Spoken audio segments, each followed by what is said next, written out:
สวัสดีทุกท่านวันนี้ จะพามาดู พ่อครัวหัวคอพ่อครัว มึงเข้าใจก่อนางน่าจะเป็นคนที่แบบว่าอะไรเล็กอะไรหน่อยก็ไม่ได้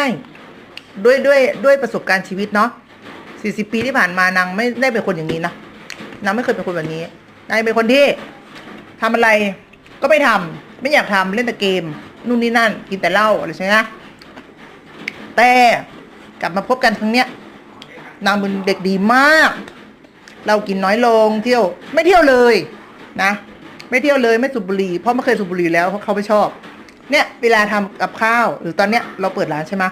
เราทำอะไรเนี่ยนางก็จะเลือกคัดสรรด้วยตัวเองเอาอย่างดีที่สุดเอาดีที่สุดให้ลูกค้าตัวเองกินอะไรแล้วให้ลูกค้ากินเหมือนเรา